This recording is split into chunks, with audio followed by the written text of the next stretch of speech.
How y'all doing this morning? This is Todd from Report Yourself. Y'all, this is going to be a little bit different vlog this morning. This is going to be a little bit more on giving honor to where honor's due. We got into this homestead community probably 7 months ago, and a lot has changed in our life. We've trying to get more self-sufficient, doing more of the gardening, doing more with the animals, trying to raise our own meat and our own vegetables. But y'all, I just wanted to give you a little background of where I come from. This is straight from me and straight from my heart. My daddy's the one that set all this up years ago. He'd been buying land, selling land, improving his land, getting bigger and bigger at all times. He's the one that purchased this land out here. This is a family heir. This is what he left us kids. This is why we call this family land. I own 3.5 acres in this land. I'm inheriting 40 acres of this land with my brothers and sisters. All right, coming to say all that is my dad worked his whole life for this property to leave for us kids, to take care of us. Well, what I want to make this vlog to be is giving honor where honor's due. My dad was a wonderful man. He passed away 6-7 years ago. I miss him a lot. He was my hero. He's taught me everything I ever known. A lot. I've always lived on a farm. We've always lived on a farm. We've always had to make do with what we got. Well, the mosquitoes are bad out here, y'all. Well, what I want to make this out to you is pick out, some of you guys pick out, and ladies, what is one thing, according to hunting and fishing, that somebody has showed you how to do or really touched your mind with something.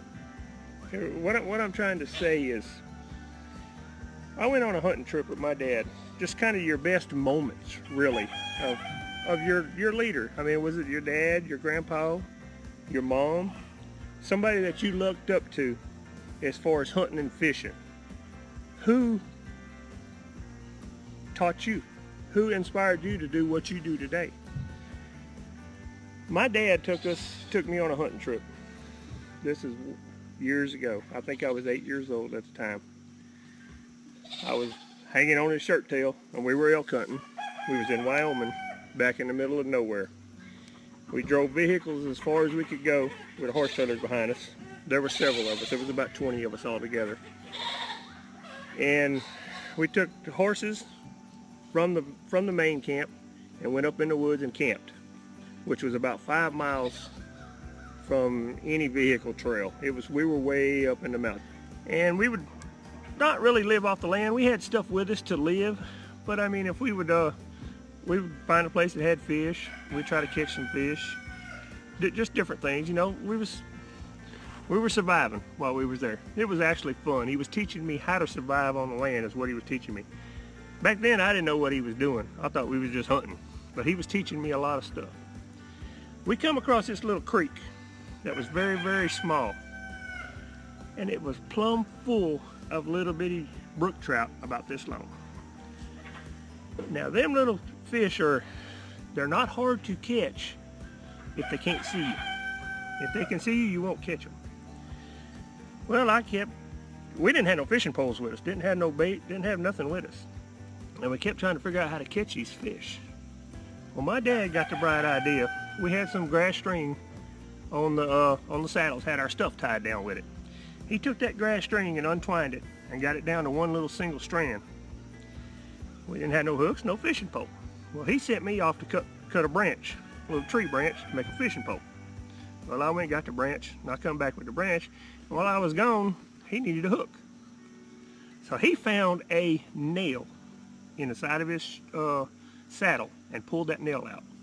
Bent that nail and made him a hook. Took a piece of red ribbon off of the saddle, some of our marking ribbon, and put on that nail, tied it on that string. I tied it on that fishing pole. Now, these fish cannot see you to be able to bite. If they don't see you, they will bite.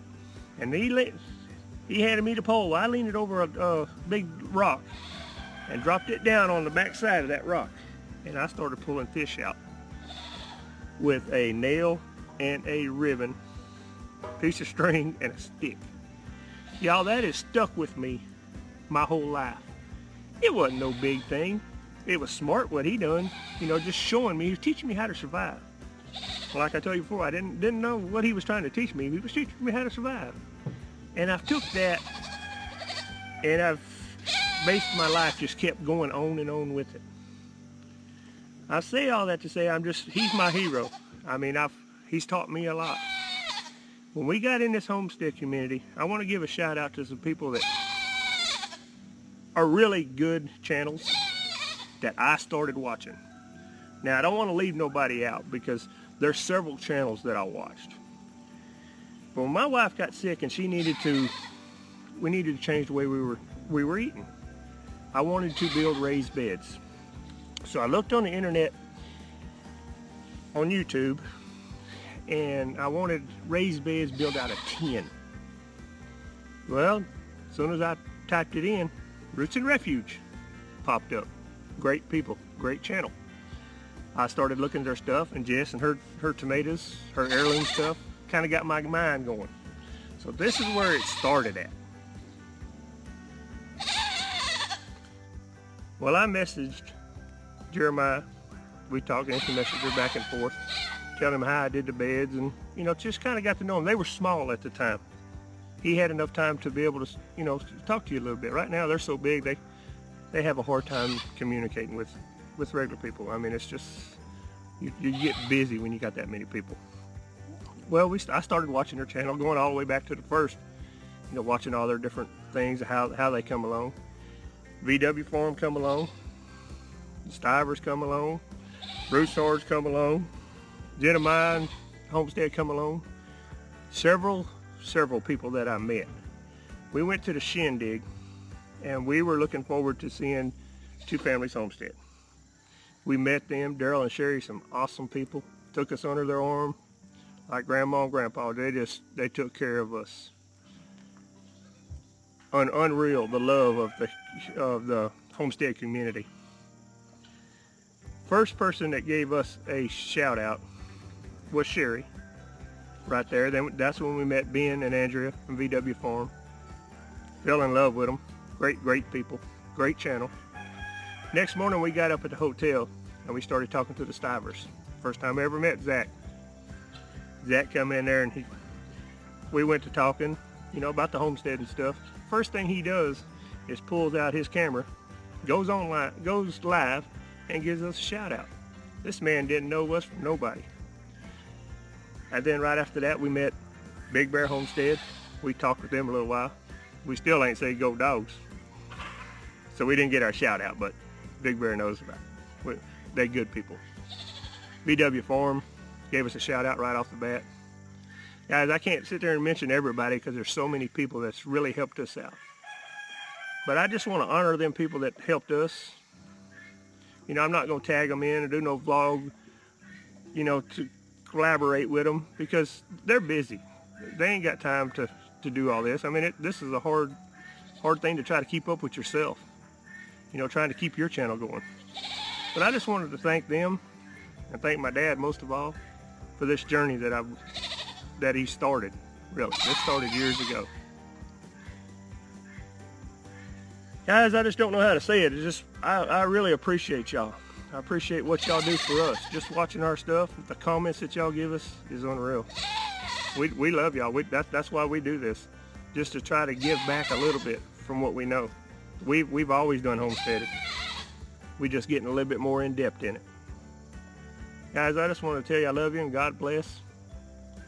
Always remember, God first, your family, your country, and you'll never go wrong.